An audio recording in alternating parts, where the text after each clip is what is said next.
Someone out there, please ease my mind and tell me that you also cry like an absolute baby at the end of Return of the King.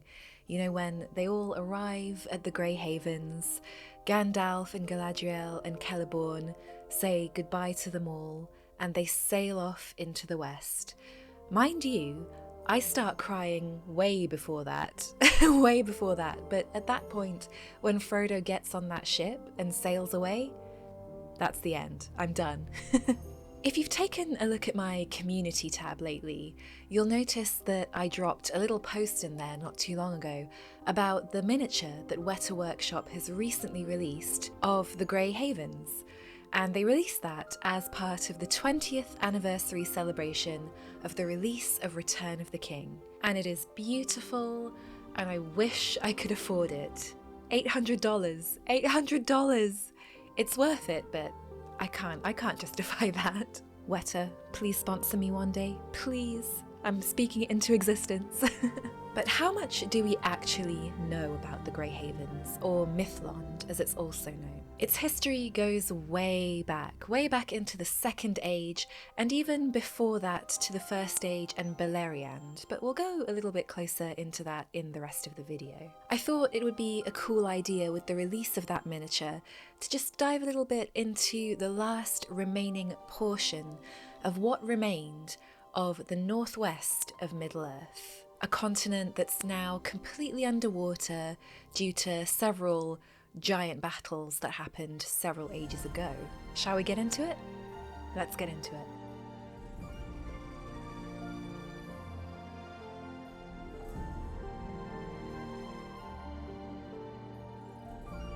So as I mentioned just earlier, the Grey Havens that you see at the end of Return of the King are what remains of the huge landmass of Middle-earth called Beleriand. And it was founded in the Second Age by elves who had survived a great battle with Morgoth. But let's just backtrack for a minute here and ask ourselves the first question.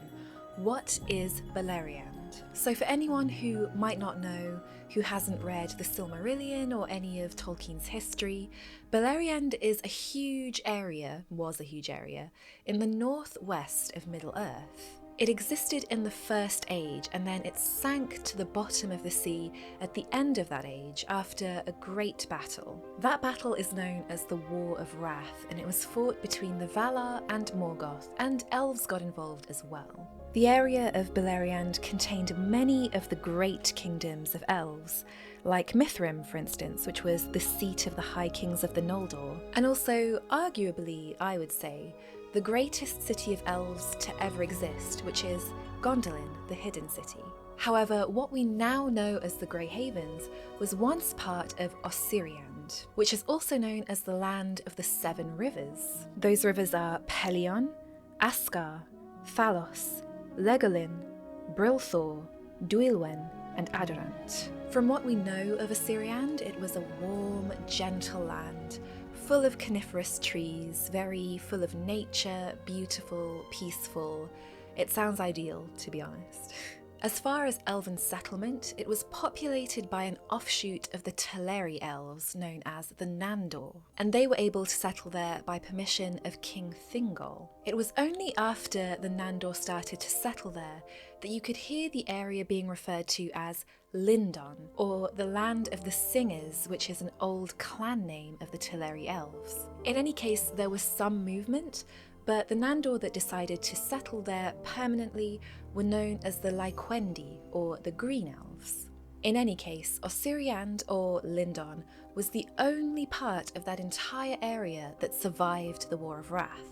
And in the Second and Third Ages, the name of Lindon became more permanent as more and more of the exiled Noldor elves started to settle there, and eventually the High Elven King Gil-galad became the ruler of Lindon in the first year of the Second Age. With the destruction of the land, the Blue Mountains just to the west of Osiriand broke apart, and that split Lindon into two parts, Forlindon to the north and Harlindon to the south. And each of those parts was separated by the Gulf of Lune. In each of those areas, the elves built a harbour, so you had Forlond and Harlond. For what it's worth, the Grey Havens, which is also known as Mithlond and was built as another harbour, is located in Lindon on the coast of the Gulf of Lune. I'll insert a map and point to it somewhere. But from all three of those harbours, elves would come to sail west across the sea in the ships that were built there. The exiled Noldor would mostly settle in Lindon, with the Sindar and the original Lyquendi, or the Green Elves you remember, living in Harlindon in the south. As time wore on, they would receive more frequent visits from the men of Númenor, especially from the captain of the royal fleet of Tar Elendil, whose name was Veantur, and he was the one to re-establish contact with the Elves of Lindon after the Edain of Beleriand left for Númenor themselves. And from that point on, over the ages, the men of Númenor would actually become stalwart allies of those elves, coming to their aid with their ships and troops whenever they were besieged at the havens and the harbours. So it went on until the War of the Last Alliance, at which point many of the Noldor and the Sindar who had been living in the havens set sail across into the west. At this point, the High King Gil-galad had already passed away in the War of the Last Alliance, and he left rulership to his lieutenant, Círdan the Shipwright. Círdan was a Teleri elf with a love of the sea, as most of them do have, and from then on, Círdan would just keep building ships for any elves who wanted to travel to Valinor. The next we hear of the Grey Havens is in the Third Age, when the Astari arrive in Middle-earth. This happened around the year 1000, and it's around the same time that Círdan gifted Gandalf the ring Narya, the Ring of Fire. We also know a little bit about one of the residents of the Grey Havens, Galdor. Now, he is not present in the movies at all, but he does have some things to say in the books. He was sent to Rivendell on an errand and eventually became present at the Council of Elrond. What we do know is that he asked Gandalf for proof that the ring that Frodo Baggins was holding was indeed the One Ring. And that's kind of it. We don't know too much else. He said a few more things during the council, but aside from that, I don't think we ever hear from him again. Correct me if I'm wrong. After the defeat of Sauron and the rise of Aragorn as the king, the Grey Havens continued to be a retreat for the remaining elves of Middle-earth. In fact, this is where most of the remaining High Elves would remain, in a quiet, green and lush land, not visited by men, and to the west the dwarves remained in the Blue Mountains, and didn't disturb them either, especially some of Durin's folk would be there. Coming back round to what we know from the movies as well, the Grey Havens is where Galadriel, Elrond and Gandalf left Middle-earth for Valinor. Of course, they left with Bilbo and Frodo, and at this point, the other elven kingdoms that we know of in the Third Age, so Rivendell and Lothlorien especially, were mostly emptied and abandoned at this point. And from what we know of the Grey Havens in the Fourth Age, it still existed because there was still a trickle of elves passing through, wanting to go west. Círdan was still in charge, but at this point, even Lindon or the Grey Havens was in decline, because the time of the elves had passed. Eventually, one by one, the elves left Middle-earth for Valinor, but we don't know exactly when Círdan left himself. I like to think he was the very last, maybe minus Legolas, who built his own grey ship and sailed with Gimli later on. But he was the shipwright, and he even said himself that he would be there in the havens until the last ship sailed. And so he needed to keep building these ships. As old and ancient of an elf as he was, he needed to keep building these ships so he could send his kin back home. And so he did, until his time came and he built a ship upon which he could finally disembark. And so, as with all elven realms, the Grey Havens, Lindon, Mithlond, Osiriand would fall into myth and memory.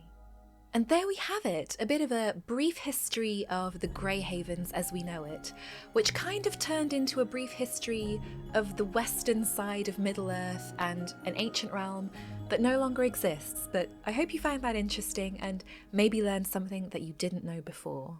As always, thank you so much for watching. I really appreciate you spending some time here and relaxing with me. As always, thank you so much for watching. I really appreciate you being here with me and spending a little time and relaxing. I would love it if you left a like on the video, subscribe if you haven't already, and drop a comment below. I love reading them, and I would love to know if the Grey Havens is one of your favourite areas. Or if you've read the Silmarillion, which part of Beleriand in general is your favourite? I do love Gondolin. Maybe that's another video for another day. In the meantime, take care, have a great rest of your day, and I'll see you in the next video.